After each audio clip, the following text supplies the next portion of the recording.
നമസ്കാരം. അടുത്ത കഴിഞ്ഞ ക്വസ്റ്റ്യൻ പേപ്പറിന്റെ ബാക്കിയാണ് നമ്മൾ ഈ ക്വസ്റ്റ്യൻ പേപ്പറിൽ പറയുന്നത്. കേരള ട്രഷറി കോഡിന്റെ അക്കൗണ്ടിസ്റ്റ് ഹയറിലെ 2024 ജൂലൈയിൽ നടത്തിയ അക്കൗണ്ടിസ്റ്റ് ഹയർ KTC ക്വസ്റ്റ്യൻ പേപ്പറാണ് ഇന്ന് നമ്മൾ പറയുന്നത്. നമുക്ക് നേരിട്ട് ചോദ്യത്തിലേക്ക് കടക്കാം. ചോദ്യം: കെട്ടിടത്തിന്റെയോ ഫർണിച്ചറുകളുടെയോ ഭാഗമല്ലാത്ത ചെസ്റ്റിന്റെയും മറ്റ് ഫർണിച്ചറുകളുടെയും സുരക്ഷയുടെ ഉത്തരവാദിത്തം ഇനി പറയുന്നവയിൽ ആർക്കാണ്? ഇത് ചോദ്യം ഒന്ന് ശ്രദ്ധിക്കേണ്ടതാ കേട്ടോ. നമ്മൾ സാധാരണ കെട്ടിടത്തിന്റെ ചുമ പിന്നെ ഫിറ്റ്നസ്, അതായത് ബിൽഡിങ്ങിന്റെ ഫിറ്റ്നസ് ആണെങ്കിൽ അതിന്റെ സുരക്ഷയൊക്കെ ആയിട്ട് ബന്ധപ്പെട്ടതാണെങ്കിൽ എക്സിക്യൂട്ടീവ് എഞ്ചിനീയർ ആണ്. ഇത് അതല്ല ചോദിച്ചത്. കെട്ടിടത്തിന്റെയും ഫർണിച്ചറുടെയും ഒന്നും ഭാഗമല്ലാത്ത ചെസ്റ്റിന്റെയും മറ്റു ഫർണിച്ചറുകളുടെയൊക്കെ സുരക്ഷയുടെ ഉത്തരവാദിത്തമാണ്. അത് ട്രഷറി ഓഫീസർക്കാണ്. ബിൽഡിങ്ങിന്റെ പിന്നെ ഉറപ്പ്, അതിന്റെ കെട്ടുറപ്പ്, ഇത്തരം കാര്യങ്ങളാണ് PWD എക്സിക്യൂട്ടീവ് എഞ്ചിനീയർ നോക്കുന്നത്. അടുത്ത ഫോറമാണ്.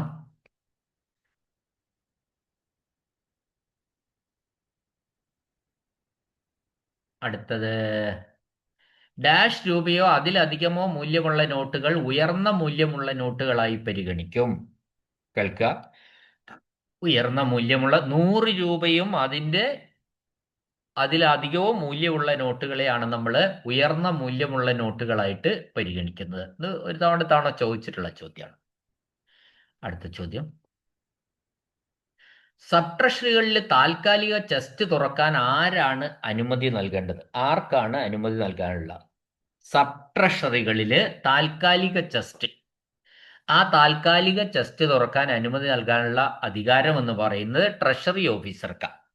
അപ്പൊ നമ്മൾ ഈ ട്രഷറി ഓഫീസർ എന്ന് പറയുമ്പോൾ ചിലപ്പോൾ നമുക്ക് സംശയം തോന്നും. ഈ ട്രഷറി ഓഫീസർ എന്ന് പറയുന്നതിന്റെ അർത്ഥം ജില്ലാ ട്രഷറി ഓഫീസർ എന്നാണ്.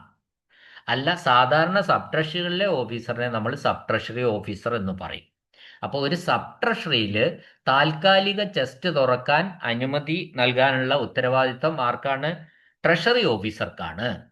അടുത്ത ചോദ്യം: ഒരേ ജില്ലയിലെ 2 സബ് ട്രഷറികൾക്കിടയിലുള്ള പണമയക്കല് കേവലം the remittance between 2 sub treasuries in the same district should be treated merely as. അത് ഒരേ ജില്ലയിലെ 2 സബ് ട്രഷറികൾക്കുള്ള ഇടയിലുള്ള പണമയക്കലിനെ നമ്മൾ എന്തായിട്ട് കണക്കാക്കണം? ട്രഷറിക്കുള്ളിലെ ട്രാൻസ്ഫർ എന്ന് പരിഗണിക്കണം എന്നാണ് പറഞ്ഞിട്ടുള്ളത്. ട്രാൻസ്ഫർ വിത്തിൻ ദ ട്രഷറിക്കുള്ളിലെ ട്രാൻസ്ഫർ ആണ് ഒരേ ജില്ലയിലെ 2 സബ് ട്രഷറികൾക്കിടയിലുള്ള പണം അയക്കൽ എന്ന് പറയുന്നത്. അടുത്ത ചോദ്യം: ട്രഷറി ശരിയായ ക്ലാസിഫിക്കേഷൻ സ്വീകരിച്ചതിന്റെ ഫലമായി ആവശ്യമായ റിസർവ് ബാങ്ക് ഡിപ്പോസിറ്റ് എന്ന ശീർഷകത്തിന് കീഴിലുള്ള ഏതെങ്കിലും തിരുത്തൽ ആരാണ് വരുത്തുന്നത് എന്നാണ് ചോദ്യം. അപ്പോൾ അതിന്റെ ഒരു ട്രഷറികള് സാധാരണഗതിയിൽ തങ്ങളുടെ അക്കൗണ്ടുകളിൽ ശരിയായ കറക്റ്റ് ക്ലാസിഫിക്കേഷൻ നടപ്പിലാക്കുമ്പോൾ റിസർവ് ബാങ്ക് ഡിപ്പോസിറ്റ് എന്ന പ്രധാന തലക്കെട്ടിൽ വരുന്ന തിരുത്തലുകൾ അല്ലെങ്കിൽ മാറ്റങ്ങൾ വരുത്താനുള്ള അധികാരം അത് അക്കൗണ്ടന്റ് ജനറലിലാണ്. കാരണം എന്താന്ന് വെച്ചാൽ ഈ സർക്കാർ അക്കൗണ്ടുകളുടെ അന്തിമ കൺസോൾട്ടേഷനും പ്രധാനപ്പെട്ട മേൽനോട്ടം ഒക്കെ വഹിക്കുന്നത് അക്കൗണ്ടന്റ് ജനറൽ ആയതുകൊണ്ടാണ് ഇവിടെ ആൻസർ അക്കൗണ്ടന്റ് ജനറൽ ആയിട്ട് വരുന്നത്. അപ്പോൾ റിസർവ് ബാങ്ക് ഡിപ്പോസിറ്റ് എന്ന ഹെഡിന് കീഴിലുള്ള ഏതെങ്കിലും കറക്ഷൻ നടത്താൻ അക്കൗണ്ടന്റ് ജനറലിനാണ് അധികാരം. ഒരു കറൻസി ചെസ്റ്റ് ബുക്ക് എത്ര വർഷത്തേക്ക് സൂക്ഷിക്കും? അത് സ്ഥിരമായിട്ട് ചോദിക്കുന്ന ചോദ്യമാണ്. പക്ഷെ ചോദ്യം കണ്ടിട്ട് നമ്മൾ ഒന്നുകൂടി ഒന്ന് നോക്കണം. അപ്പോ ഒരു കറൻസി ചെസ്റ്റ് ബുക്ക് സൂക്ഷിക്കേണ്ടത്, നമ്മളത് പൂർത്തിയായ 3 സാമ്പത്തിക വർഷം, 3 ഫിനാൻഷ്യൽ ഇയർ കംപ്ലീറ്റ് സൂക്ഷിക്കണം. 3 കലണ്ടർ വർഷം പോരാ, ഒരു 3 ഫിനാൻഷ്യൽ ഇയർ കംപ്ലീറ്റ് ആയിട്ട്, പൂർത്തിയായ 3 കംപ്ലീറ്റഡ് ഫിനാൻഷ്യൽ ഇയർ വരെ എന്ത് സൂക്ഷിക്കണം? കറൻസി ചെസ്റ്റ് ബുക്ക് സൂക്ഷിക്കണം.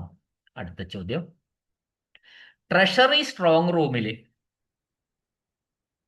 ഒരു റിസപ്റ്റക്കിളും എത്ര കാലത്തിലധികം പരിശോധിക്കാതെ ഉണ്ടാവില്ല? ഒരു ട്രഷറി സ്ട്രോങ് റൂമിലെ എല്ലാ സാധനങ്ങളും 6 മാസത്തിനുള്ളിൽ പരിശോധിച്ചിരിക്കണം. 6 മാസത്തിലധികം ഒരു സാധനവും പരിശോധിക്കാതെ ഇരിക്കില്ല എന്നാണ് പറഞ്ഞിരിക്കുന്നത്. അതിന്റെ അർത്ഥം എന്ത് അതിനകത്ത് വെച്ചാലും, ട്രഷറി സ്ട്രോങ് റൂമിൽ വെച്ചാലും 6 മാസത്തിനുള്ളിൽ പരിശോധിച്ചിരിക്കണം. അടുത്ത ചോദ്യം, the main stock of opium and ganja should be kept in dash room.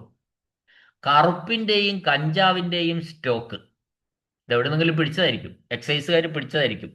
കറുപ്പും കഞ്ചാവും ലഹരി പദാർത്ഥങ്ങളാണ്. അതിന്റെ സ്റ്റോക്ക് എവിടെ സൂക്ഷിക്കണം? ട്രഷറിയിലെ ഡബിൾ ലോക്ക് സ്ട്രോങ് റൂമിൽ സൂക്ഷിക്കണം. ഡബിൾ ലോക്ക് സ്ട്രോങ് റൂമിൽ സൂക്ഷിക്കണം. അടുത്ത 2 ഫോറങ്ങളാണ്. അടുത്ത ചോദ്യം, ജില്ലാ കലക്ടറുടെ ഉത്തരവനുസരിച്ച് പിടിച്ചെടുത്ത ആയുധങ്ങൾ സുരക്ഷിത കസ്റ്റഡിയിൽ സൂക്ഷിച്ചിരിക്കുന്നത് എവിടെയാണ്? ജില്ലാ കലക്ടറുടെ ഉത്തരവനുസരിച്ച് പിടിച്ചെടുത്ത ആയുധങ്ങൾ അതെവിടെ സൂക്ഷിക്കണമെന്നാ? സുരക്ഷിത കസ്റ്റഡിയിൽ. പല ചോദ്യങ്ങളുണ്ട്. പിന്നെ ജില്ലാ പോലീസ് മേധാവിയുടെ ഓഫീസ് ഉണ്ട്, അടുത്തുള്ള പോലീസ് സ്റ്റേഷൻ ഉണ്ട്, ട്രഷറി ഡയറക്ടറേറ്റ് ഉണ്ട്. അവിടെ ഒന്നും അല്ല വേണ്ടത്. സുരക്ഷിത കസ്റ്റഡിയിൽ സൂക്ഷിക്കേണ്ടത് ട്രഷറിയിലാണ്.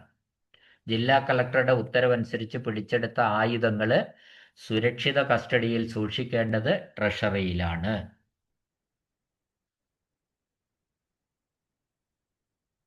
അടുത്ത ചോദ്യം, സൂക്ഷിച്ചിരിക്കുന്ന പിടിച്ചെടുത്ത ആയുധങ്ങൾ സൂക്ഷിച്ചു വെച്ചിട്ടുണ്ട്. അതിന് കുറച്ച് കഴിഞ്ഞാൽ പൊതുലേലം നടത്തും.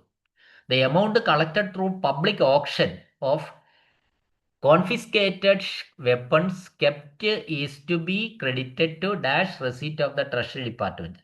ഇങ്ങനെ സൂക്ഷിച്ചിരിക്കുന്ന പിടിച്ചെടുത്ത ആയുധങ്ങളുടെ പൊതുലേഖനത്തിലൂടെ കിട്ടിയ തുക ട്രഷറി വകുപ്പിന്റെ ഏത് റെസീറ്റിൽ ക്രെഡിറ്റ് ചെയ്യണമെന്നാണ് ചോദിച്ചത്. അത് ട്രഷറി വകുപ്പിന്റെ മിസലേനിയസ് റെസീറ്റിലാണ് ക്രെഡിറ്റ് ചെയ്യേണ്ടത്. ഒരിക്കൽ കൂടി, പിടിച്ചെടുത്ത ആയുധങ്ങൾ ലേലത്തിൽ വിറ്റാൽ, നമ്മൾ ട്രഷറിയിൽ നേരത്തെ സൂക്ഷിച്ചതാണ്, അത് പിടിച്ചെടുത്ത ആയുധങ്ങളാണ്, അത് ലേലത്തിൽ വിൽക്കുകയാണെങ്കിൽ ആ ലേലത്തിൽ നിന്ന് കിട്ടിയ തുക എവിടെയാ ക്രെഡിറ്റ് ചെയ്യേണ്ടത് എന്നാണ് ചോദ്യം. അത് മിസലേനിയസ് റെസീറ്റിലാണ് ക്രെഡിറ്റ് ചെയ്യേണ്ടത്. ഓക്കെ. അടുത്ത ചോദ്യം, ഒന്നിലധികം തലകളിലേക്ക് ചാർജ് ഡെബിറ്റബിൾ ആയിരിക്കുമ്പോൾ ഒരു ബില്ലിന്റെ ഡ്രോയർ ഓരോ പ്രധാന ഹെഡിനും ഡെബിറ്റ് ചെയ്യാവുന്ന തുകയുടെ ബില്ല് ഡാഷ് ആയിരിക്കും. When charge is debitable to more than one head, the drawer of a bill shall be presented dash bill for the amount debitable to each major head. പല ഹെഡിൽ നിന്ന് പണം വാങ്ങേണ്ടതാണെങ്കിൽ, പല ഹെഡിൽ നിന്നും പണം വാങ്ങേണ്ട ബില്ലാണെങ്കിൽ ആ ബില്ലുകൾ ഓരോ ഹെഡിലേക്കും പ്രത്യേക ബില്ലുകൾ സമർപ്പിക്കണമെന്നാണ് ഉത്തരം. പ്രത്യേക ബില്ലുകളായിട്ട് നമ്മൾ സബ്മിറ്റ് ചെയ്യണം. ഇപ്പം നമ്മൾ ഒരു സർക്കാർ ഓഫീസിലോ സ്ഥാപനത്തിലോ വരുന്ന ഒരു ചെലവ് ഒന്നിലധികം ഇതിലേക്കാണ് ഡെബിറ്റ് അല്ലെ ഡെബിറ്റ് ചെയ്യേണ്ടത്. ഡെബിറ്റ് ചെയ്യാണല്ലോ, ബില്ല് പൈസ മേടിക്കുകയാണല്ലോ. അപ്പോൾ അതിന് വേറെ വേറെ ബില്ലുകൾ തന്നെ തയ്യാറാക്കി അവതരിപ്പിക്കണം. ഇപ്പം നമ്മൾ അതിന് ഉദാഹരണം പറയുകയാണെങ്കിൽ, ഒരു സ്കൂളിൻ്റെ അറ്റകുറ്റപ്പണിക്ക്, പിന്നെ പുതിയ ഫർണിച്ചർ വാങ്ങുന്നതിനുമായിട്ട് ആകെ 1,10,000 രൂപ ചെലവഴിച്ചു. അപ്പോൾ ഇതിൽ 60,000 രൂപ മെയിൻ്റനൻസിൻ്റെ ഹെഡിലും 40,000 രൂപ ഫർണിച്ചറിൻ്റെ ഹെഡിലുമാണ് ഡെബിറ്റ് ചെയ്യേണ്ടത്. ഇവിടെ ഈ 2 ചെലവുകളും ഒരൊറ്റ ബില്ലിൽ തന്നെ ഉൾപ്പെടുത്താതെ കെട്ടിടത്തിൻ്റെ ഉൾപ്പെടുത്തി സെപ്പറേറ്റ് ബില്ല്, ഇങ്ങനെ 2 പ്രത്യേക ബില്ലുകളാണ് ഈ ഡ്രോയിങ് ഓഫീസർ അവതരിപ്പിക്കേണ്ടത്. രണ്ടും കൂടി ഒറ്റ ബില്ലല്ല എന്ന് അർത്ഥം. ഓക്കെ. അടുത്ത ചോദ്യം, ഒരു ജില്ലാ ട്രഷറി ഓഫീസർ തൻ്റെ പേരിൽ ഒപ്പിടാൻ കഴിയാത്ത ഒരു നിരക്ഷരൻ ഹാജരാക്കിയ ചെക്കിനെ അവൻ്റെ തള്ളവിരലിൻ്റെ മുദ്ര പതിപ്പിച്ചു പാസാക്കുകയും പേയ്മെൻറ്റ് നടത്തി. അക്കൗണ്ടന്റ് ജനറൽ പിന്നീട് ആ ക്ലെയിമിനെ എതിർത്തു. ഇനി പറയുന്നവയിൽ നിന്ന് അത്തരം എതിർപ്പിനുള്ള ശരിയായ കാരണം എന്താണെന്നാണ് ചോദിച്ചത്. നല്ല ഒരു ചോദ്യമാണ്. നിങ്ങൾക്ക് മനസ്സിലായോ സാധനം? ഒരു അക്ഷരമറിയാത്ത ഒരു വ്യക്തി ജില്ലാ ട്രഷറി ഓഫീസറിൻ്റെ അടുത്ത് ഒരു ചെക്ക് ഹാജരാക്കി. അങ്ങനെ ചെക്ക് ഹാജരാക്കിയപ്പോൾ ജില്ലാ ട്രഷറി ഓഫീസർ എന്ത് ചെയ്തു? അയാളെ കൊണ്ട് തള്ളവിരലിന്റെ മുദ്ര ചെക്കിൽ പതിപ്പിച്ചിട്ട് ചെക്ക് പാസാക്കി പേയ്മെന്റ് നടത്തി. പിന്നെ AG ഇത് ചെക്ക് ചെയ്തപ്പോൾ ഈ ക്ലെയിം തെറ്റാണെന്ന് പറഞ്ഞു. അത് ഇങ്ങനെ പോരെ, എന്താ ചെയ്യേണ്ടതെന്നാണ്. അതാണ് അതിന്റെ കാരണം എന്താണ് എന്നാണ് ചോദിച്ചത്. അപ്പൊ അതിന്റെ കാരണം നമ്മൾ ഈ ട്രഷറിക്ക് അറിയാവുന്ന ചിലർ ഈ ഡ്രോയറുമായി പ്രത്യക്ഷപ്പെട്ടാൽ അവനെ തിരിച്ചറിയുകയും അവന്റെ തള്ളവിരലിന്റെ മുദ്ര സാക്ഷ്യപ്പെടുത്തുകയും ചെയ്യണം. അതാണ് അവിടെ പറഞ്ഞിരിക്കുന്ന കാര്യം. വെറുതെ പിന്നെ തള്ളവിരലിന്റെ മുദ്ര വെച്ചിട്ട് ട്രഷറി ഓഫീസർ കൊടുത്താൽ പോരാ. അപ്പോൾ അങ്ങനെ അതിന്റെ യഥാർത്ഥം എന്താന്ന് വെച്ചാൽ, ഒപ്പിടാൻ അറിയാത്ത ഒരാള് ചെക്ക് വഴി പണം പിൻവലിക്കുമ്പോൾ ചെക്കിലെ തള്ളവിരൽ അടയാളം വെറുതെ പതിപ്പിച്ചാൽ മാത്രം പോരാ. അത് ട്രഷറി ഓഫീസർക്ക് നേരിട്ട് പരിചയമുള്ളതോ ആയ മറ്റൊരു വ്യക്തി അവിടെ ഹാജരായിട്ട് ആ വ്യക്തി പണം പിൻവലിക്കുന്നയാളെ തിരിച്ചറിയുകയും അദ്ദേഹത്തിന്റെ തള്ളവിരൽ അടയാളം അദ്ദേഹം സാക്ഷ്യപ്പെടുത്തി ഒപ്പിടുകയും വേണം. മനസ്സിലായോ? അത് ട്രഷറി ഓഫീസർ ചെയ്തില്ല. ട്രഷറി ഓഫീസർ എന്താ ചെയ്തേ? പിന്നെ അവിടെ അയാളെ കൊണ്ടൊരു തള്ളവിരലിന്റെ തമ്പ് വെച്ചു, പൈസ കൊടുത്തു. അത് പോരാ എന്നാണ് AG പറഞ്ഞത്. AG പറഞ്ഞത് എന്താ? ഈ ട്രഷറി ഓഫീസർക്ക് നേരിട്ട് പരിചയമുള്ളതോ അല്ലെങ്കിൽ ഓതറൈസ്ഡ് ആയിട്ടുള്ള ഔദ്യോഗിക സ്വഭാവമുള്ള ഏതെങ്കിലും ഒരു വ്യക്തി അവിടെ ഹാജരായിട്ട് ആ വ്യക്തി ഇന്നയാളാണ് പണം വിൽക്കുന്നത് തിരിച്ചറിഞ്ഞിട്ട് അയാളുടെ ആ തമ്പ് വെച്ചതിൻ്റെ അടിയിൽ ഈ പുതിയ വ്യക്തി, ഓതറൈസ്ഡ് ആയിട്ടുള്ള ഈ വ്യക്തി, മറ്റൊരു അംഗീകൃതമായിട്ടുള്ള ഒരു വ്യക്തി, അല്ലെങ്കിൽ ട്രഷറി ഓഫീസർക്ക് നേരിട്ട് പരിചയമുള്ള ഒരു വ്യക്തി ഈ തമ്പ് വെച്ചയാളുടെ തമ്പ് സാക്ഷ്യപ്പെടുത്തണം. അപ്പോഴേ ആ പ്രൊസീജിയർ പൂർത്തിയാവുള്ളൂ. ഇവിടെ അതുകൊണ്ട് അക്കൗണ്ടന്റ് ജനറൽ എന്താ പറഞ്ഞത്? ട്രഷറി ഓഫീസർ ചെയ്ത് തെറ്റാണെന്ന് പറഞ്ഞു. ഓക്കെ. താഴെ പറയുന്നവയിൽ നിന്ന് സർക്കാർ ജീവനക്കാരന്റെ ശമ്പളത്തിൽ നിന്നുള്ള നിയമാനുസൃതമായ റിക്കവറി ഏതാണ്? From the following which recovery is a statutory recovery from the salary of government servant? Government സർവന്റിന്റെ ശമ്പളത്തിൽ നിന്നുള്ള ഒരു സ്റ്റാറ്റ്യൂട്ടറി റിക്കവറി എന്ന് പറയുന്നത് താഴെ പറയുന്നവയിൽ ഏതാണ്? അത് സഹകരണ സംഘങ്ങളിലേക്കുള്ള കുടിശ്ശികയാണ്. സ്റ്റാറ്റ്യൂട്ടറി റിക്കവറി ഇവിടെ കൊടുത്തത് സഹകരണ സംഘങ്ങളിലേക്കുള്ള കുടിശ്ശിക ആണ്.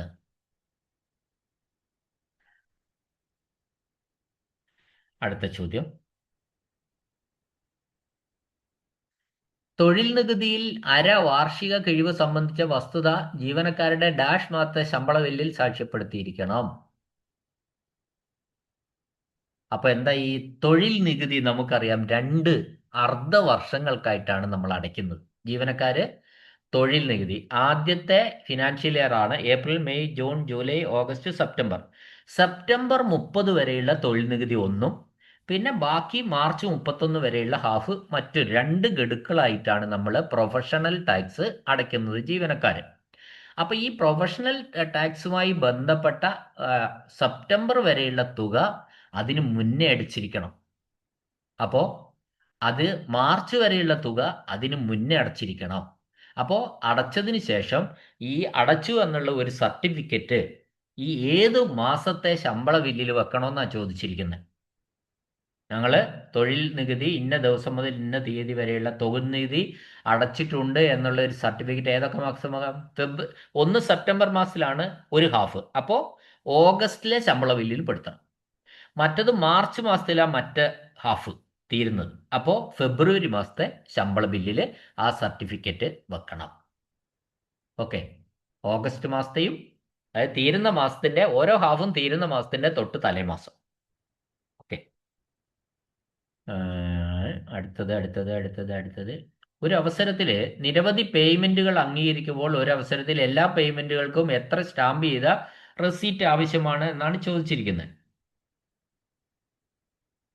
ഇപ്പം നമ്മൾ ഇത് ചോദ്യം പറയുമ്പോൾ എന്താ അതിൻ്റെ അർത്ഥം എന്താണെന്ന് നമ്മൾ നോക്കേണ്ടിയിരിക്കുന്നു. ആ ചോദ്യം എന്താണ് ഉദ്ദേശിക്കുന്നത്? ഇപ്പോൾ ഒരു വ്യക്തിയോ ഓഫീസോ ഒരേ അവസരത്തിൽ സിംഗിൾ ഒക്കേഷനിൽ ഒരാളിൽ നിന്നും ഒന്നിലധികം തുകകൾ അല്ലെങ്കിൽ പേയ്മെന്റുകൾ സ്വീകരിക്കുമ്പോൾ എല്ലാ പണമിടപാടുകൾക്കും കൂടി ഒരൊറ്റ സ്റ്റാമ്പ് ചെയ്ത റെസീറ്റ് നൽകിയാൽ മതി.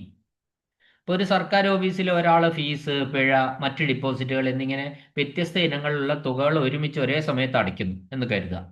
ഈ സന്ദർഭത്തിൽ അയാൾക്ക് നൽകുന്ന റെസീറ്റിൽ ഓരോന്നിനും സെപ്പറേറ്റ് സ്റ്റാമ്പുകൾ പതിക്കേണ്ടതില്ല. പകരം സ്വീകരിച്ച തുകയ്ക്ക് ഒരൊറ്റ സ്റ്റാമ്പ് പതിച്ച റെസീറ്റ് നൽകിയാൽ മതി എന്നാണ് ഇവിടുത്തെ ഇത്. അപ്പോൾ അതുകൊണ്ട് ആൻസർ ഒരൊറ്റ സ്റ്റാമ്പ് ചെയ്ത റെസീറ്റ് എന്ന് പറയുന്നു. നിരവധി പേയ്മെന്റുകൾ അംഗീകരിക്കുമ്പോൾ എല്ലാത്തിനും കൂടി ഒരൊറ്റ റെസീറ്റ് കൊടുത്താൽ മതി. അടുത്ത ഫോറമാണ്, വീണ്ടും ഫോറമാണ്, വീണ്ടും ഫോറമാണ്. 3 ഫോറം വന്നു. അടുത്ത ചോദ്യം, ഔദ്യോഗിക സ്വീകർത്താക്കളുടെ നിക്ഷേപങ്ങളുടെ വീഴ്ചയുടെ കാര്യത്തിൽ ഔദ്യോഗിക സ്വീകർത്താക്കൾ നഷ്ടമാകുന്ന 25ലാണ്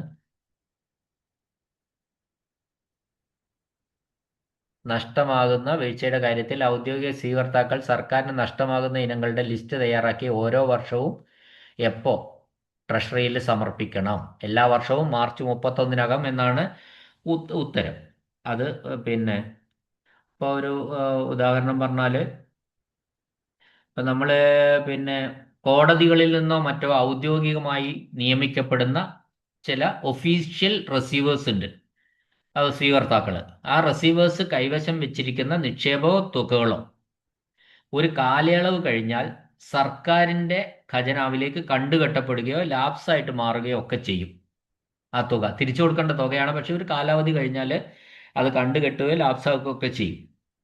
അപ്പോൾ ഇത്തരത്തിൽ സർക്കാരിന് അവകാശപ്പെട്ടതായിട്ട് മാറുകയാണ്. അപ്പോൾ ലാപ്സ് ടു ഗവൺമെൻറ്. ആ തുകകളുടെയോ ഇനങ്ങളുടെയോ പട്ടിക ഈ ഔദ്യോഗിക സ്വീകർത്താക്കൾ തയ്യാറാക്കിയിട്ട് ഓരോ വർഷവും മാർച്ച് 31-ാം തീയതിക്കകം ട്രഷറിയിൽ സമർപ്പിക്കണമെന്നാണ് നിയമം പറയുന്നത്. ഇപ്പോൾ ഒരു ഉദാഹരണം പറഞ്ഞാൽ നമുക്ക് ഒരു കോടതി നടപടിയുടെ ഭാഗമായി ഒപ്പുവെക്കപ്പെട്ടതോ അല്ലെങ്കിൽ കൈകാര്യം ചെയ്യപ്പെട്ടതോ ആയ ചില ഡിപ്പോസിറ്റുകൾ ഒരുപാട് നാളായിട്ട് ആരും ചോദിക്കാതെ കിടക്കുന്നുവെന്ന് നമുക്ക് കരുതുക. അങ്ങനെ ഈ നിക്ഷേപങ്ങൾ ട്രഷറി ചട്ടങ്ങൾ പ്രകാരം സർക്കാരിലേക്ക് ലാപ്സ് ചെയ്യും അങ്ങനെ കിടന്നാൽ. അപ്പോൾ ഇത്തരത്തിലുള്ളവയുടെ ഒരു കണക്ക് തിട്ടപ്പെടുത്തി, അപ്പോൾ ഓരോ കാലഘട്ടത്തിലും ഇതുമാതിരിയുള്ള ഡിപ്പോസിറ്റുകൾ ലാപ്സായിട്ട് സർക്കാരിലേക്ക് ക്രെഡിറ്റ് ചെയ്യുന്നവരുടെ ഒരു ലിസ്റ്റ് കൃത്യമായി തിട്ടപ്പെടുത്തി അത് മാർച്ച് 31-നകം ഓരോ വർഷവും മാർച്ച് 31-നകം സമർപ്പിക്കണം എന്നാണ് ഈ പറഞ്ഞതിൻ്റെ അർത്ഥം. ക്ലിയർ അല്ലേ? ഓക്കെ. അടുത്ത ചോദ്യം, കേരള ട്രഷറി കോഡ് വോളിയം 1 പ്രകാരം ഇന്ത്യയിലെ ഒരു ഗസറ്റഡ് ഓഫീസറുടെ ശമ്പളം അവൻ്റെ ഡാഷ് ക്ലെയിമിൽ നൽകും. As per Kerala treasury code volume 1, the pay of A gazetted officer in India shall be paid on his dash claim, personal claim എന്നാണ് അതിൻ്റെ അർത്ഥം. അതായത് എന്താന്ന് വെച്ചാൽ നമ്മൾ KTC പറയുന്നതനുസരിച്ച് ഇന്ത്യയിലെ ഒരു ഗസറ്റ് ഓഫീസറുടെ ശമ്പളം എന്ന് പറയുമ്പോൾ അവന് അതിൻ്റെ മേലെ അതിന് എന്താ പറയുക, നമ്മൾ സെൽഫ് ഡ്രോയിങ് ആണ്. ഗസറ്റ് ഓഫീസർ വ്യക്തിഗത അവകാശവാദത്തിൽ ആ ബില്ല് കൊടുക്കും. അതായത് പേഴ്സണലായിട്ട് ക്ലെയിം ചെയ്താൽ മതി. നമുക്ക് വേറൊരു ഡ്രോയിങ് ഓഫീസർ ഈ പണം ഗസറ്റഡ് ഓഫീസർക്ക് വേറൊരു ഡ്രോയിങ് ഓഫീസർ വാങ്ങിക്കൊടുക്കേണ്ട ഇല്ല. ഗസറ്റഡ് ഓഫീസർമാരൊക്കെ തന്നെ സെൽഫ് ഡ്രോയിങ് ഓഫീസേഴ്സാണ്. അവരുടെ ശമ്പളം അവർ തന്നെ ക്ലെയിം ചെയ്ത് മേടിക്കുന്നതാണ്. മനസ്സിലായല്ലോ? അതുകൊണ്ടാണ് പേഴ്സണൽ ക്ലെയിം മതി. അല്ലാതെ ഗസറ്റഡ് ഓഫീസർ അവൻ്റെ വേറൊരു അങ്ങനെ ഇല്ല. അതാണ് ഇവിടെ ഉദ്ദേശിക്കുന്നത്. എന്നാൽ അങ്ങനെ അല്ലാത്ത കേസും ഉണ്ട് കേട്ടോ, അത് ഞാൻ ഇവിടെ പറയുന്നില്ല എന്ന് മാത്രമേ ഉള്ളൂ. പേഴ്സണൽ ക്ലെയിം അല്ലാതെയും ഗസറ്റ് ഓഫീസർമാർക്ക്, പക്ഷെ സാധാരണഗതിയിൽ അങ്ങനെയാണ്. അടുത്ത ചോദ്യം,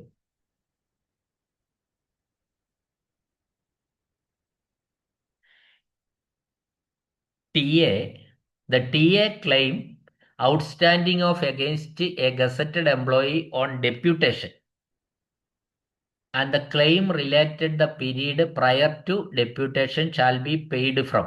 അതായത് ഒരു ഡെപ്യൂട്ടേഷനിലുള്ള ഒരു ഗസറ്റഡ് ജീവനക്കാരൻ്റെ ഒരു ക്ലെയിം കുടിശ്ശിക, TA ക്ലെയിം കുടിശ്ശിക, ഡെപ്യൂട്ടേഷന് മുമ്പുള്ള കാലയളവുമായി ബന്ധപ്പെട്ട ക്ലെയിമും ഏത് ഓഫീസിൽ നിന്നാണ് കൊടുക്കേണ്ടതെന്നാണ് ചോദിച്ചത്. അത് മുൻപ് വർക്ക് ചെയ്ത ഓഫീസിൽ നിന്നാണ് കൊടുക്കേണ്ടത്. ടി എ ക്ലെയിം ആണ്. ടി എ ക്ലെയിം ഡെപ്യൂട്ടേഷനിലുള്ളപ്പോൾ വന്നപ്പോൾ ഉണ്ടായ ഒരു ടി ആണ്. മറ്റൊന്ന് ഡെപ്യൂട്ടേഷനുള്ള മുമ്പുള്ള കാലയളവുമായിട്ട് ബന്ധപ്പെട്ട ക്ലെയിമുമാണ്. അപ്പോൾ അത് മുൻ ഓഫീസിൽ നിന്ന്, ഇതിന് മുൻപ് ജോലി ചെയ്ത ഓഫീസിൽ നിന്നാണ് അത് ക്ലെയിം ചെയ്യേണ്ടതെന്നാണ് പറഞ്ഞത്. അടുത്ത ചോദ്യം. ഒരു സർക്കാർ ജീവനക്കാരൻ സർവീസിൽ നിന്ന് വിരമിച്ച ശേഷം ആദ്യമായി പെൻഷൻ ലഭിക്കുന്നതിന് താഴെ പറയുന്നവയിൽ ഏത് സർട്ടിഫിക്കറ്റ് ട്രഷറിയിൽ ഹാജരാക്കണം? നമുക്കറിയാലോ, സർക്കാർ ജീവനക്കാരൻ പെൻഷനായി, അയാൾക്ക് പെൻഷൻ കിട്ടണമെങ്കിൽ അയാൾ ട്രഷറിയിൽ സമർപ്പിക്കുന്നത് എന്താ? AGയുടെ ഓതറൈസേഷൻ വന്നിട്ടുണ്ടാവും. അത് ട്രഷറിക്ക് നേരിട്ട് AG കൊടുക്കുന്നതാണ്. എന്തൊക്കെ കൊടുക്കും? പെൻഷൻ കൊടുക്കാനുള്ള പെൻഷൻ പേയ്മെൻറ്റ് ഓർഡർ കൊടുക്കും, DCRG വാങ്ങാനുള്ള ഓർഡർ കൊടുക്കും, അതേപോലെ കമ്മ്യൂട്ടേഷൻ വാങ്ങാനുള്ള ഓർഡറും കൊടുക്കും. എന്നാൽ ഈ ജീവനക്കാരൻ സബ്മിറ്റ് ചെയ്യേണ്ട ഒരു കാര്യം എന്താണെന്ന് വെച്ചാൽ അയാളുടെ ലാസ്റ്റ് പേ സർട്ടിഫിക്കറ്റ്, അതായത് അവസാന ശമ്പള സർട്ടിഫിക്കറ്റ്. അത് എവിടെ നിന്ന് കിട്ടും? അദ്ദേഹം അവസാനം ജോലി ചെയ്ത ഓഫീസിൽ നിന്നാണ് ആ LPC കിട്ടേണ്ടത്. ആ LPC കിട്ടിയാൽ മാത്രമേ അയാൾക്ക് പെൻഷൻ കൊടുത്തു തുടങ്ങുള്ളൂ. ആദ്യത്തെ തവണ കൊടുക്കാൻ LPC കിട്ടണം, പിന്നെ അത് കണ്ടിന്യൂ ചെയ്ത് പോയിക്കോളും. ഓക്കെ. അടുത്ത ചോദ്യം. ഒരു സർക്കാർ ഉദ്യോഗസ്ഥനെ സേവനത്തിൽ നിന്ന് വിരമിച്ച് അല്ലെങ്കിൽ അസാധുവാക്കി, എങ്ങനെയാട്ടെ, അയാൾ ചില സർക്കാരിലേക്ക് കുറച്ച് കുടിശ്ശിക കൊടുക്കാനുണ്ട്. അങ്ങനെയാണെങ്കിൽ അയാളുടെ ഏതിൽ നിന്നാണ് അത് പിടിക്കുക? ഒരു സർക്കാർ ഉദ്യോഗസ്ഥനെ പിന്നെ അസാധുവാക്കി വിടുകയാണ്, ഇൻവാലിഡേറ്റ് ആക്കി, അല്ലെങ്കിൽ അയാൾ റിട്ടയറായി, ഏതോ ആയിക്കോട്ടെ. അങ്ങനെ ചെയ്തപ്പോൾ അയാൾക്കെതിരെ ചില സർക്കാർ കുടിശ്ശികകൾ അയാൾ കൊടുക്കാനുണ്ട് സർക്കാരിലേക്ക്. അങ്ങനെയാണ് ഏതിൽ നിന്ന് ഈടാക്കും? അത് DCRGയിൽ നിന്ന് ഈടാക്കും. ഡെത്ത് കം റിട്ടയർമെന്റ് ഗ്രാറ്റുവിറ്റിയിൽ നിന്നാണ് അത് ഈടാക്കുക. അടുത്ത ചോദ്യം.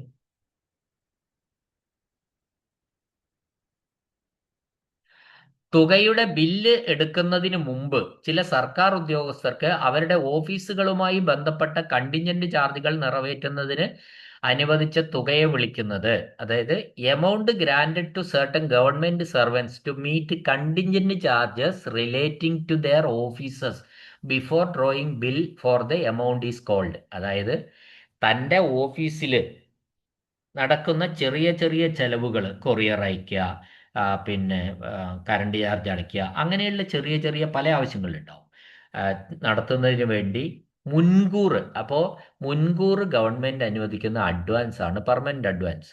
അതിനുശേഷം ഈ ആവശ്യമായ കാര്യങ്ങളെല്ലാം നടത്തുമ്പോൾ ലഭിക്കുന്ന ബില്ലുകളെല്ലാം കൂട്ടി വെച്ച് ആ ബില്ല് സബ്മിറ്റ് ചെയ്ത് ക്ലെയിം ചെയ്യണം. അപ്പോൾ മുൻകൂർ നൽകുന്നത് എന്തിനാ? ഇത് ബില്ലുകളൊക്കെ പ്രൊഡ്യൂസ് ചെയ്ത് ഹാജരാക്കി കൊടുക്കുമ്പോഴത്തേക്ക് ആ കാര്യങ്ങൾ നടക്കാതെ വരും. അപ്പം നേരത്തെ പണം കൊടുത്താൽ ഈ കാര്യങ്ങളൊക്കെ സ്മൂത്തായിട്ട് ഓഫീസ് നടക്കും. അപ്പോൾ ആ അഡ്വാൻസിന് പറയുന്ന പേരെന്താണ്? അതിനാണ് പെർമനന്റ് അഡ്വാൻസ് എന്ന് പറയുന്നത്. Permanent advance. അടുത്ത ചോദ്യം. സർക്കാർ പ്രസ് സൂപ്രണ്ട്, കേരള സർക്കാരിന്റെ പ്രസ്സിലെ ഒരു സൂപ്രണ്ട് എന്തായി? കേരള ഗസറ്റിലെ പരസ്യത്തിന്റെ പേരിൽ അധികം സ്വീകരിച്ച പണം തിരികെ നൽകേണ്ടതായിട്ടുണ്ട്. അപ്പോൾ കേരള സർക്കാർ ഗസറ്റിൽ പരസ്യം ചെയ്തപ്പോൾ അയാൾ വാങ്ങിയ പണം കൂടുതലായിപ്പോയി. അപ്പോൾ അത് തിരികെ നൽകണം. അപ്പോൾ ആദ്യ സന്ദർഭത്തിൽ അദ്ദേഹം അത്തരം ചെലവുകൾ ഇത്തരം ചെലവുകൾ ഏതിൽ നിന്ന് കൊടുക്കാം? അത് പെർമനന്റ് അഡ്വാൻസിൽ നിന്ന് കൊടുക്കാമെന്നാണ്. ഈ ഓഫീസ് ചെലവുകൾക്ക് വേണ്ടി അദ്ദേഹത്തിന് പെർമനന്റ് അഡ്വാൻസ് കിട്ടിയിട്ടുണ്ടെങ്കിൽ അതിൽ നിന്ന് അദ്ദേഹത്തിന് ഈ തുക തിരികെ കൊടുക്കാവുന്നതാണ്. അടുത്ത ചോദ്യം.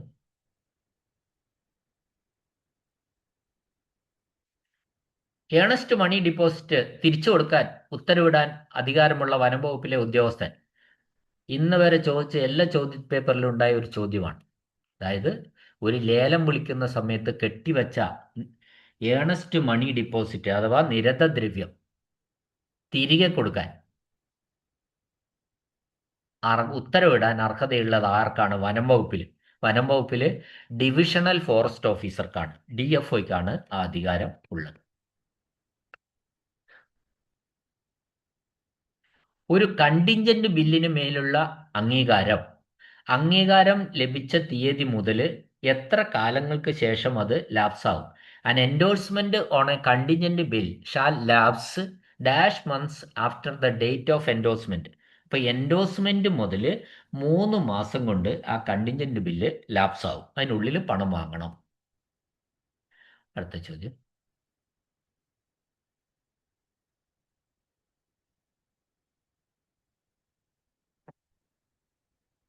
അടുത്ത ചോദ്യം, KTC വോളിയം 1 പ്രകാരം ക്ലെയിമിൽ ഡാഷ് കൗണ്ടർ സൈൻ ചെയ്തിട്ടില്ലെങ്കിൽ ട്രഷറി ഓഫീസർ സർക്കാർ ജീവനക്കാർക്ക് വായ്പയ്ക്കോ പലിശ അടയ്ക്കുന്ന അഡ്വാൻസിനോ ഒരു ബില്ല് കൊടുക്കില്ല, പണം കൊടുക്കുന്നതല്ല. അപ്പോ അതെന്താണ് അത് ഉദ്ദേശിക്കുന്നത്? നമ്മളിപ്പോ ഒരു ബില്ല് KTC വോളിയം 1 അനുസരിച്ച് സർക്കാർ ജീവനക്കാർക്കുള്ള വായ്പകളോ പലിശ ഈടാക്കുന്ന ഇൻട്രസ്റ്റ് ബിയറിംഗ് അഡ്വാൻസോ സംബന്ധിച്ച ബില്ലുകളിൽ ട്രഷറിയിൽ മാറണമെങ്കിൽ ആ വായ്പയോ അഡ്വാൻസോ അനുവദിച്ചുകൊണ്ട് ഉത്തരവ് പുറപ്പെടുവിക്കാൻ അധികാരമുള്ള ഉദ്യോഗസ്ഥൻ ആ ബില്ലിൽ കൗണ്ടർ സൈൻ ചെയ്തിരിക്കണം. ഈ വ്യവസ്ഥ പാലിക്കാത്ത പക്ഷം ട്രഷറി ഓഫീസർമാർ അത്തരം ബില്ലുകൾ പാസാക്കി നൽകാൻ പാടില്ല എന്നാണ് നിയമം. അപ്പോൾ ഇവിടെ ചോദിച്ചിരിക്കുന്നത് KTC 1 പ്രകാരം ക്ലെയിമിൽ ആര് കൗണ്ടർ സൈൻ ഒപ്പിട്ടില്ലെങ്കിലാണ് ട്രഷറി ഓഫീസർ പണം കൊടുക്കാത്തതെന്നാണ്. അത് ഈ ഉത്തരവിന്, ഈ ക്ലെയിം ഉണ്ടല്ലോ, ഈ പണം പിൻവലിക്കാൻ തീരുമാനിച്ച അതേതെങ്കിലും ആയിരിക്കും. ചിലപ്പോൾ വായ്പയോ ഇൻട്രസ്റ്റ് ബിയറിംഗ് ലോണോ ജീവനക്കാർക്കുള്ള വായ്പയോ എന്തെങ്കിലും ആയിരിക്കും. ആ വായ്പ പാസ്സാക്കാൻ അംഗീകാരം നൽകാൻ അധികാരമുള്ള ഉദ്യോഗസ്ഥൻ തന്നെ ആ ബില്ലില് സൈൻ പോരാ, കൗണ്ടർ സൈൻ, മേലൊപ്പ് എന്ന് പറയും, കൗണ്ടർ സൈൻ ചെയ്യണമെന്നാണ് പറഞ്ഞത്. ഇല്ലെങ്കിൽ ട്രഷറി ഓഫീസർ പണം കൊടുക്കില്ല.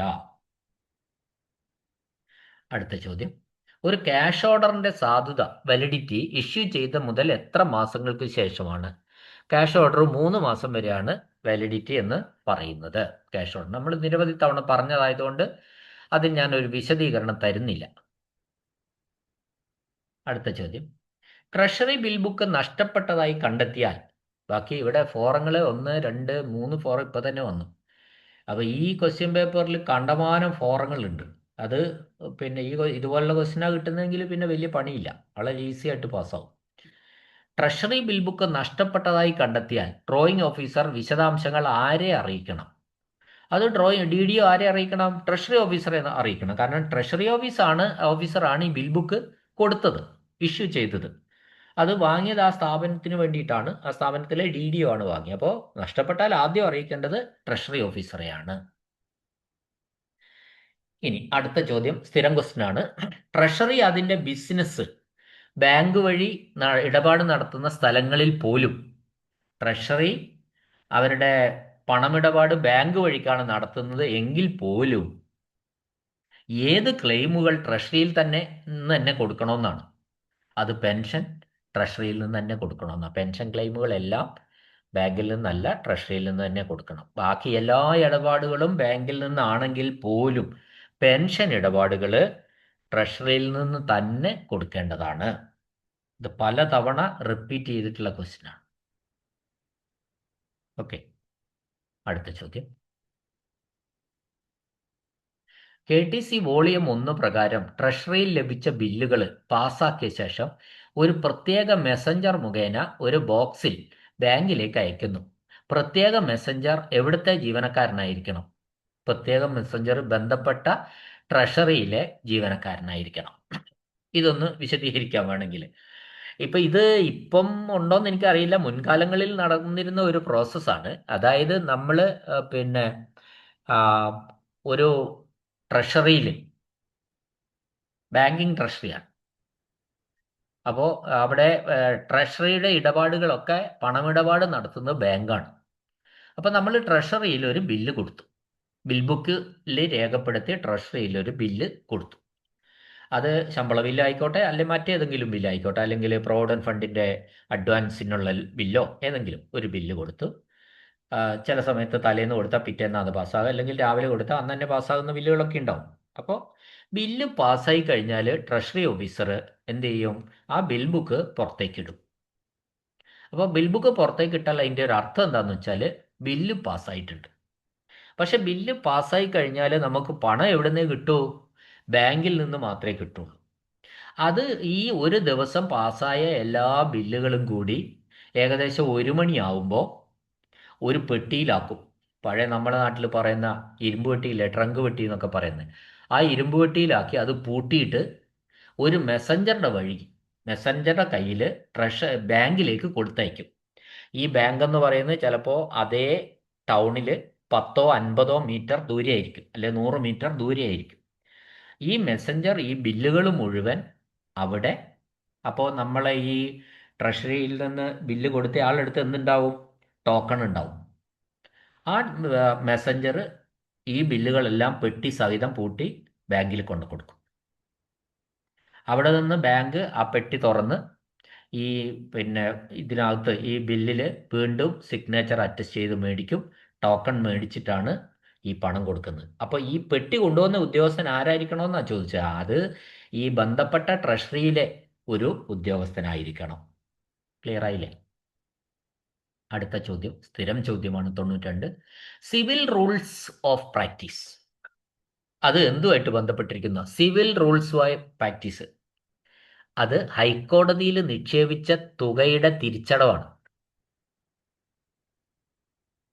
The repayment of deposit in the ഹൈക്കോടതി. ഹൈക്കോർട്ടിൽ നിക്ഷേപിച്ച് ഡിപ്പോസിറ്റ് ചെയ്തിട്ടുള്ള തുക തിരിച്ചു കൊടുക്കുന്നതുമായി ബന്ധപ്പെട്ട നിയമങ്ങൾ പറഞ്ഞിരിക്കുന്നതാണ് സിവിൽ റൂൾസ് ഓഫ് പ്രാക്ടീസിലാണ് അത് പറഞ്ഞിട്ടുള്ളത്. അപ്പോൾ ഇത് തിരിച്ചും ചോദിക്കാറുണ്ട്. ഹൈക്കോടതിയിലെ ഡിപ്പോസിറ്റുകളിൽ റീപേയ്മെന്റ് നടത്തുന്നത് ഏത് റൂള് പ്രകാരമാണ്? അത് ഇത് പ്രകാരമാണ്. ഏത്? സിവിൽ റൂൾസ് ഓഫ് പ്രാക്ടീസ് പ്രകാരമാണ് ഹൈക്കോടതിയിൽ നമ്മൾ ഒരു ഡിപ്പോസിറ്റ് റീപേയ്മെന്റ് നടത്തുന്നത്. The repayment of deposit in the high court. Okay അല്ലേ? അടുത്ത ചോദ്യം. The protective endorsement under need not be insisted in respect of.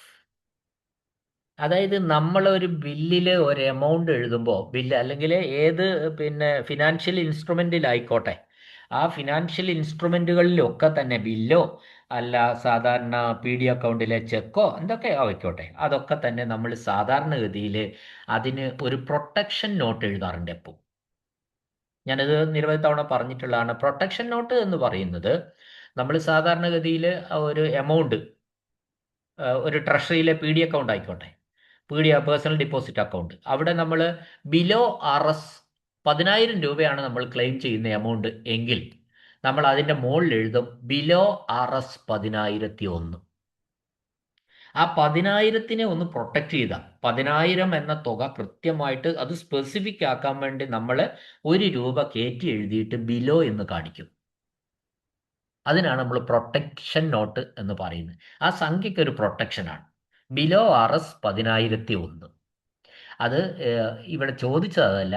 അത്തരത്തിലുള്ള ഒരു പ്രൊട്ടക്ഷൻ നോട്ട് കീഴിൽ എന്നാണല്ലോ നമ്മൾ എഴുതുന്നത്. ബിലോ എന്ന് കീഴിൽ എന്നത് അണ്ടർ എന്ന്, അല്ലെ ബിലോ അല്ലെങ്കിൽ അണ്ടർ എന്ന് എഴുതാം, കുഴപ്പമൊന്നുമില്ല. അണ്ടർ 10,001 അല്ലെ ബിലോ 10,001. അത് സാധാരണഗതിയിൽ റെഡിങ്ങിലാണ് എഴുതുക. 10,001 എന്ന് എഴുതിയിട്ട് എന്ത് വേണം? അത് വേർഡ്സിലൂടെ എഴുതണം സാധാരണഗതി. 10,001 ഓൺലി എന്നെഴുതും. അത് നിർബന്ധമാക്കേണ്ടതില്ല എന്തിൻ്റെ കാര്യത്തിൽ എന്നാണ് ചോദിച്ചിരിക്കുന്നത്. അത് ആൻസർ ട്രഷറി സേവിങ്സ് ബാങ്ക് ചെക്കിൻ്റെ കാര്യത്തിൽ അത് നിർബന്ധിക്കേണ്ടതില്ല. ബില്ലുകളുടെ കാര്യത്തിൽ അത് നിർബന്ധമാണ്. PD അക്കൗണ്ടിൻ്റെ ചെക്കിൽ അത് നിർബന്ധമാണ്. സാധാരണഗതിയിൽ അങ്ങനെയാണ്. ഇപ്പം ട്രഷറി സേവിങ്സ് ബാങ്കാണ്, TSB ആണെങ്കിലും PD അക്കൗണ്ട് TSBയുടെ ചെക്കിൽ ഈ ഒരു സംഭവം എഴുതണമെന്ന് നിർബന്ധമില്ല. അത് നിർബന്ധിക്കേണ്ടതില്ല എന്നാണ് പറഞ്ഞത്. മനസ്സിലാക്കി വെക്കണേ. TSB ചെക്കിൽ എന്തെഴുതണമെന്നില്ല? പ്രൊട്ടക്റ്റീവ് എൻഡോഴ്സ്മെന്റ് എഴുതണമെന്ന് ഇല്ല. അടുത്ത ചോദ്യം. പറഞ്ഞു കൂടുതൽ തൊണ്ട വരളുന്നു. എന്തായാലും കാര്യങ്ങൾ മനസ്സിലാവുന്നുണ്ടല്ലോ അല്ലേ? അടുത്ത ചോദ്യം. As a general rule no cheque shall be issued for a sum less than. എത്ര രൂപയ്ക്ക് താഴെയുള്ള തുകയ്ക്ക് സാധാരണഗതിയിൽ ഒരു ചെക്ക് കൊടുക്കാറില്ല. അത് 10 രൂപയിൽ താഴെയുള്ള തുകയാണെങ്കിൽ അതിന് ചെക്ക് കൊടുക്കരുതെന്നാണ് പറഞ്ഞിരിക്കുന്നത്. ഒരു പൊതുചട്ടമായിട്ടാണ് അത് പറയുന്നത്. ഒരു പൊതുചട്ടം പോലെ 10 രൂപയിൽ താഴെയുള്ള തുകയ്ക്ക് ചെക്ക് നൽകരുത്. ക്ലിയർ അല്ലേ? ഓക്കെ.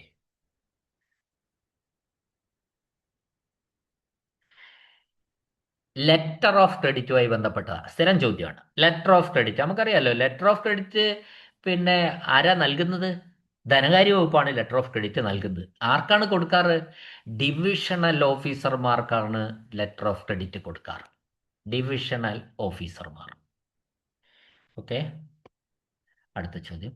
എല്ലാ സേവന പെൻഷനുകളും സർവീസ് പെൻഷനുകളും എന്ന് മുതലാണ് കൊടുക്കുന്നത്? ഫസ്റ്റ് ഡേയിൽ, ആ മാസത്തിന്റെ ഫസ്റ്റ് ഡേയിലാണ് സർവീസ് പെൻഷൻ കൊടുക്കുന്നത്. ഓർമ്മിച്ചിരിക്കണേ, ഫസ്റ്റ് ഡേയിലാണ് സർവീസ് പെൻഷൻ കൊടുക്കുന്നത്. ശമ്പളം ഏത് ദിവസത്തിലാവാം, ഒന്നാവാം, രണ്ടാവാം, മൂന്നാവാം, നാലോ ഒക്കെ ആവാം. പക്ഷെ സർവീസ് പെൻഷൻ ഫസ്റ്റ് ഡേയിലാണ്, മന്തിലെ ഫസ്റ്റ് ഡേ. ഇനി പെൻഷൻ പേയ്മെന്റ് ഓർഡറിൽ ചേർത്തിട്ടുള്ള ഫോട്ടോഗ്രാഫ്, അതായത് ഈ പി പി ഒ നൽകുന്ന ആരാ? പെൻഷൻ പേയ്മെന്റ് ഓർഡർ നൽകുന്ന ആരാ? അക്കൗണ്ടന്റ് ജനറലാണ്. ആ പെൻഷൻ പേയ്മെന്റ് ഓർഡറിൽ ചേർത്തിട്ടുള്ള ഫോട്ടോഗ്രാഫുകൾ, ഫോട്ടോ എത്ര കൊല്ലം കൂടുമ്പോൾ പുതുക്കണം എന്നാണ് ചോദിച്ചിരിക്കുന്നത്. അതിൻ്റെ ആൻസർ ഇത് അത് ഉദ്യോഗസ്ഥന്, വിതരണം ചെയ്യുന്ന ഉദ്യോഗസ്ഥൻ അത് അത്യാവശ്യമാണെന്ന് കരുതുമ്പോൾ, അതായത് ഇപ്പോൾ നമ്മൾ ട്രഷറി ഓഫീസർ തോന്നുകയാണ് ഇതിലെ ഫോട്ടോ ഒന്നും മനസ്സിലാവുന്നില്ല, അത് പുതുക്കണം എന്ന് തോന്നിയാൽ അന്നേരമാണ് അത് പുതുക്കേണ്ടത്. അതിന് പ്രത്യേക ഒരു കാലയളവൊന്നും പറയുന്നില്ല. അടുത്ത ചോദ്യം. Pension of an insane person, മാനസിക തകരാറുള്ള അല്ലെ ഭ്രാന്തനായിട്ടുള്ള ഒരാളുടെ pension may be paid to a guardian appointed action. അത് അദ്ദേഹത്തിന്റെ ഒരു രക്ഷകർത്താവിന് കൊടുക്കാം. ഭ്രാന്തനായിട്ടുള്ള ഒരാളുടെ പെൻഷൻ അദ്ദേഹത്തിന്റെ രക്ഷിതാവിന് കൊടുക്കാം. അത് ഏത് റൂള് പ്രകാരമാണ്? ശ്രദ്ധിക്കണേ, Indian lunacy act 1912. Indian lunacy act 1912. Indian lunacy act 1912 പറയുന്നത് ഒരു ഭ്രാന്തന്റെ പെൻഷൻ ഒരു രക്ഷാധികാരിക്കോ അല്ലെങ്കിൽ ഗവൺമെന്റ് നിയമിക്കപ്പെട്ടിട്ടുള്ള ഒരു വ്യക്തിക്കോ നൽകാം എന്ന് പറയുന്നുണ്ട്. ഓക്കെ, മറന്നു പോകരുത്, വെരി ഇമ്പോർട്ടൻറ്റ് ക്വസ്റ്റ്യൻ ആണ്. അടുത്ത ചോദ്യം. ഒരു ഗ്രാറ്റുവിറ്റി എത്ര മാസത്തിൽ കൂടുതലായി പിൻവലിക്കാതെ തുടരുകയാണെങ്കിൽ ആ ഗ്രാറ്റുവിറ്റിയുടെ പേയ്മെന്റ് ഓർഡർ അക്കൗണ്ടന്റ് ജനറലിന് തിരികെ കൊടുക്കും. അതാണ് ചോദ്യം. ഗ്രാറ്റുവിറ്റി 12 മാസം വരെ പിൻവലിക്കാതിരുന്നാൽ അത് അതിന്റെ ഉത്തരവ്, പേയ്മെന്റിന്റെ ഉത്തരവ്, ഗ്രാറ്റുവിറ്റി പേ ചെയ്യാനുള്ള ഉത്തരവ് ആർക്ക് കൊടുക്കും? അക്കൗണ്ടന്റ് ജനറലിന് തിരികെ കൊടുക്കും എന്നാണ് പറയുന്നത്. 1 വർഷം. അടുത്ത ചോദ്യം. റെയിൽവേ വഴി അയക്കുന്നതിനായി ട്രഷറർ കയറ്റുമ്പോൾ പാഡിലോക്ക് ആരാണ് നൽകുന്നത്? When treasures is loaded for despatch of, അതായത് പണം റെയിൽവേ വഴി അയക്കുകയാണ്. അങ്ങനെ അയക്കുമ്പോൾ അതിൽ പാഡ്ലോക്ക് ഉണ്ടാവും. ആ പാഡ്ലോക്ക് ആരാണ് നൽകേണ്ടതെന്ന് അത് ട്രഷറി ഓഫീസർ നൽകുന്ന, റെയിൽവേ വഴി പണം അയക്കുമ്പോൾ ബോക്സുകൾ ഉണ്ടാവും, അല്ലെങ്കിൽ അതുപോലുള്ള സഞ്ചികൾ ഉണ്ടാവും. അത്തരത്തിൽ ബോക്സുകളോ സഞ്ചികളിലോ പണം അല്ലെങ്കിൽ വാല്യുബിൾസ് ആയിട്ടുള്ള എന്തും എന്ന് പറയും, വാല്യുബിൾസ് ആയിട്ടുള്ള മെറ്റീരിയൽസ് അയക്കുമ്പോൾ അത് പൂട്ടി സീൽ ചെയ്തൊക്കെ അയക്കുന്നത്. ലോക്ക് പാഡിലോക്ക് ഇട്ടിട്ട് പൂട്ടണം. അപ്പോൾ ആ പാഡിലോക്ക് ആരാണ് കൊടുക്കേണ്ടതെന്നാണ് ഇവിടെ ചോദ്യം. അത് ട്രഷറി ഓഫീസർ ആയിരിക്കണം ആ പാഡിലോക്ക് കൊടുക്കേണ്ടത്. റെയിൽവേ കൊടുത്താൽ പോരാ, സുരക്ഷാ ചുമതലയുള്ള പോലീസ് അധികാരി കൊടുത്താൽ പോരാ, നിർബന്ധമായിട്ടും ട്രഷറി ഓഫീസർ തന്നെയാണ് അതിൻ്റെ പാഡിലോക്ക് കൊടുക്കേണ്ടത്. ഓക്കെ, ഇത്രയുമാണ് 100 ചോദ്യങ്ങൾ. ഈ ഹയറിൻ്റെ ഈ ക്വസ്റ്റ്യൻ പേപ്പർ കമ്പാരിറ്റീവ്ലി എളുപ്പമായിട്ടാണ് എനിക്ക് തോന്നിയത്. ഒരു 80 മാർക്കൊക്കെ കിട്ടാൻ ഒരു ബുദ്ധിമുട്ടും ഇല്ല എന്നാണ് എനിക്ക് തോന്നിയിട്ടുള്ളത്. ഓക്കെ, ക്ലാസ് കേട്ട എല്ലാവർക്കും നന്ദി, നമസ്കാരം.